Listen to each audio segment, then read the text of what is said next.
Hello and welcome to this video featuring a game with Victor Korchnoi against Bobby Fischer. So Bobby Fischer had the white pieces, and this game took place back in 1962, I believe. Let me check here. Yes, 1962, and it was a candidates tournament, but it was still earlier in Bobby Fischer's career, and many people wondered, when Bobby Fischer became world champion in 1972, and then he was supposed to defend his title against Karpov in 1975, and the tournament never happened. Bobby Fischer and Karpov, they couldn't agree to terms, and Fischer ended up forfeiting his world champion title to Karpov. And then Karpov went on to have two world championship matches against Korchnoi, and they were pretty close. So, maybe this is a taste of what could have happened if Fischer played Karpov. But, this is earlier in Fischer's career, so let's take a look at this game. These two players played a total of 8 games against each other with 4 draws and 2 wins apiece. And it did include, I think, a couple blitz games. But this one, let's see what happened here. It looks like Fischer played at 86.2% accuracy versus 95.7% by Korchnoi. And it says Fischer played at a 2700 level and Korchnoi played at a 2800 level. All right, so the game begins with e4 by Fischer, which he was very well known to play this move mostly with white, almost every time, until later in his career he switched it up a little bit. So e4, d6, we have the perk defense, and now Fischer plays d4, taking control of the center with both of these pawns since his opponent lets him. And now knight to f6, putting pressure on this pawn in the center. So Fischer defends. And now we have g6, getting ready to fianchetto the bishop on the long diagonal, where it can attack through the center and down towards the queen side. And black will be ready to castle soon already. So Fischer plays the Austrian attack variation in this perk defense, where he pushes another pawn to the center, helping control this square on e5, kind of discouraging his opponent from pushing in the center there. So the game continues with bishop developing, and now the knight is developed. Fischer's getting closer to being able to castle on the king side. So his opponent does castle on the king side, and Fischer just plays bishop up to e2, where he's ready to castle as well. So the game continues now with an important move, c5. Fischer has pretty good control of the center, and you don't want to let your opponent just completely control the center and overrun your position. So Korchnoi starts to counterattack in the center. He pushes this flank pawn, attacking the d4 pawn, and Fischer has to decide what to do. Does he capture? Does he push forward, or does he ignore this and do something else? So Fischer captures, and now we're still in book move here after move 7. The queen develops here, also attacking this pawn, but pinning this knight to the king. And so there's a threat here of taking this central pawn. So the game continues with Fischer castling his king to safety and getting rid of that pin on the knight. And now we have the queen recapturing. So the queen is more centralized, and there's a check as well. So Fischer moves his king out of check, and now we have the knight developing. Fischer responds with a repositioning of his knight. The computer says this is a good move, but it prefers queen to e1 instead, moving the queen here where maybe it'll get a chance to attack on the king side. Also, it might give a rook a future opportunity to move to d1 to fight on this half open file. So the game continues with a space gaining move with pawn to a5 on the queen side. Fischer responds by forking the pawn and the queen, although that pawn is well protected. But the queen is under attack, so we have a queen retreat, but the queen remains on this nice open diagonal here. And so Fischer responds by equalizing the space on the queen side, but now there's an outpost for this knight to jump forward. And at this point, the game is almost even, just a slight edge for white. And so Fischer makes a blunder here, which, this blunder is a little difficult to see, but we'll see why this is a blunder here shortly. And, that just goes to show that even the greatest players of all time, they even make blunders sometimes. So why is this a blunder, and what did the computer prefer? Instead, the computer preferred bishop up here to f3, which puts the bishop, further up the board. It would be aimed along these two diagonals, and it would give the queen maybe some room to move up a little bit. But in the game, we have this blunder move. Why is it a blunder? Well, a great move here, the best move is played by Korchnoi, and now he's ahead, the equivalent of 1.5 pawns. Of course, he does have this extra pawn.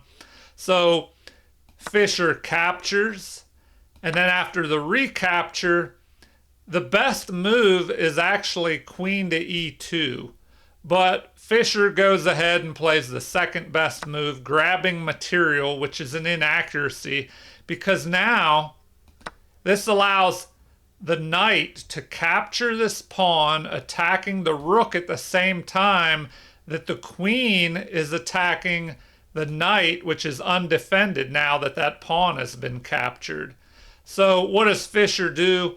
He finds the best move. He increases the attacking power of his knight, moving it up the board, blocking the attack of the queen on the other knight.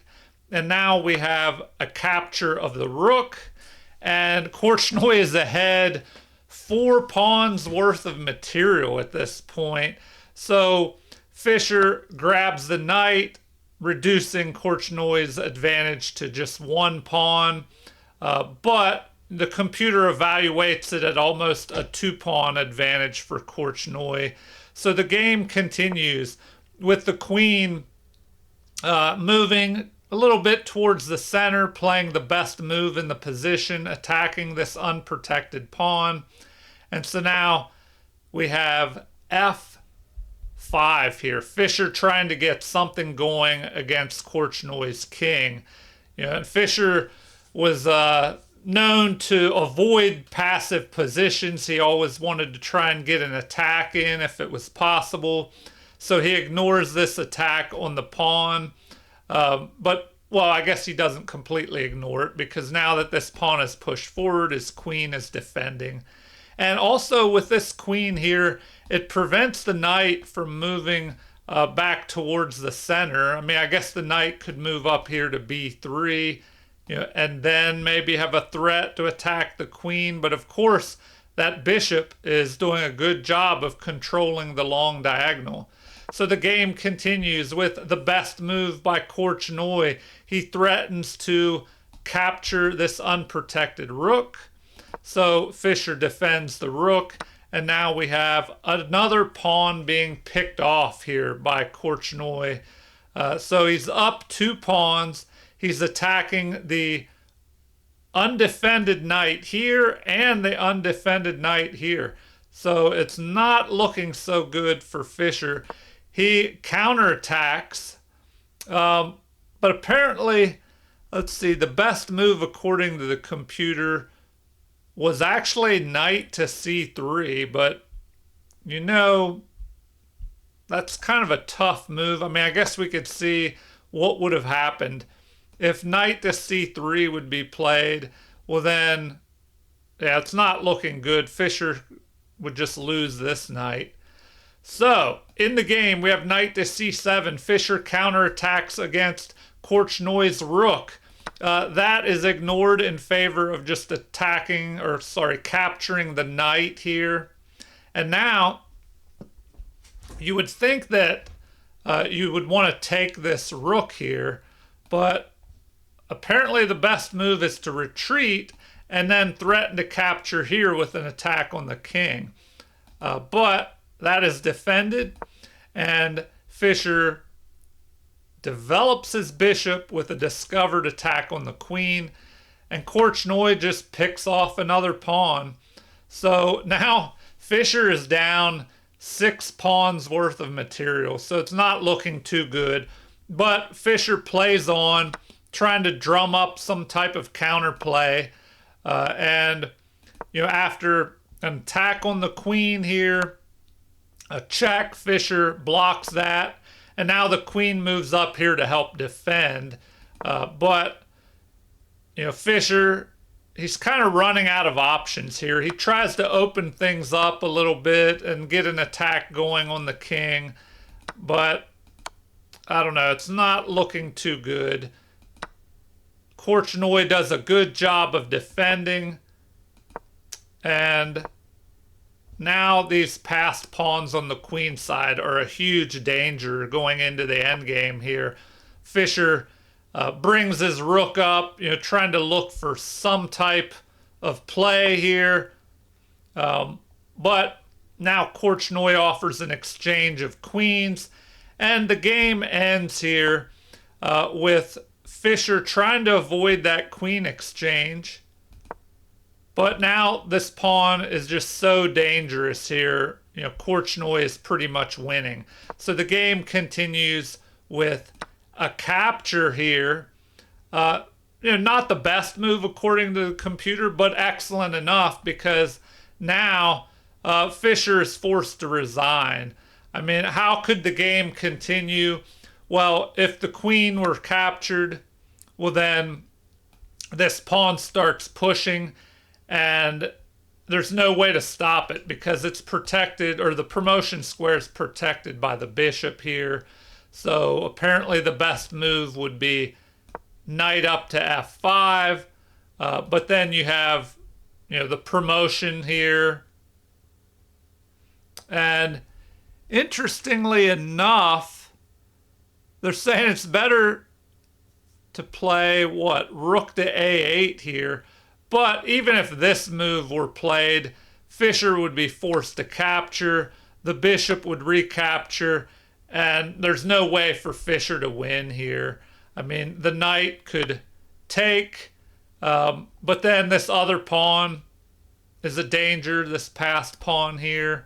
And it's, you know, looking like it's no wonder Fischer resigned already. Okay, well, I hope you found this game to be interesting. I'll probably play some more of these Fischer-Korchnoi games or review them in the future, especially the later ones that occurred in around 1970, just 2 years before Fischer became world champion. But it seemed like, you know, 8 games, Fischer and Korchnoi were level.